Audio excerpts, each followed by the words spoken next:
ரொம்ப ஏமாற்றமா இருக்கு. தோல்விக்கு முக்கிய காரணம் பும்ராவுக்கு நடந்ததுதான். ரோஹித் சர்மா விளக்கம்.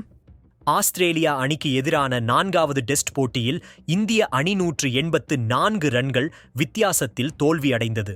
இந்த தோல்விக்கான காரணம் குறித்து இந்திய கேப்டன் ரோஹித் சர்மா பேசியிருக்கிறார். இன்று இந்திய அணி 90 ஓவர்கள் நிலைத்து நின்று விளையாடினால் டிரா செய்ய முடியும் என்ற நிலையில் முதல் 2 செஷன்கள் சிறப்பாக விளையாடி 3 விக்கெட் மட்டும் இழந்திருந்தது. எனவே போட்டி டிராவில் முடியும் என்று எதிர்பார்த்த நிலையில் கடைசி செஷனில் 7 விக்கெட் கொடுத்து 184 ரன்கள் வித்தியாசத்தில் தோல்வியடைந்தது. இது குறித்து கேப்டன் ரோஹித் சர்மா பேசும்பொழுது, இந்த தோல்வி மிகுந்த ஏமாற்றமாக உள்ளது.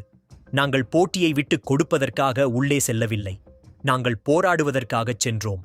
துரதிர்ஷ்டவசமாக எங்களால் அதை செய்ய முடியவில்லை. இந்த டெஸ்ட் போட்டியை எடுத்துக்கொண்டால் எங்களுக்கு நல்ல வாய்ப்பு இருந்தது. 91 ரன்னுக்கு 6 விக்கெட்டுகளை கைப்பற்றி இருந்தோம்.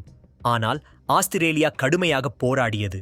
இதன் காரணமாக எங்களுக்கு 340 ரன்கள் இலக்கு நிர்ணயிக்கப்பட்டுவிட்டது. நிச்சயமாக இவ்வளவு பெரிய இலக்கை இங்கு துரத்த முடியாது என்பது எங்களுக்கு நன்றாகவே தெரியும். எனவே எங்கள் வழியில் நாங்கள் இந்த போட்டியை டிரா செய்வதற்கு விளையாடினோம். இறுதியில் எங்கள் போராட்டம் சரியாக அமையவில்லை. நிதிஷ்குமார் இங்கு முதலில் வருகிறார். அவருக்கு இங்குள்ள கண்டிஷன் மிகவும் கடினமாக இருந்திருக்கலாம். அவர் சிறந்த கேரக்டரையும் நல்ல டெக்னிக்கையும் வெளிப்படுத்தி விளையாடினார். அவர் இங்கு வெற்றி பெறுவதற்கு எல்லாவற்றையும் கொண்டிருக்கிறார். அவர் வலிமையிலிருந்து வலிமைக்கு செல்கிறார் என்று நினைக்கிறேன்.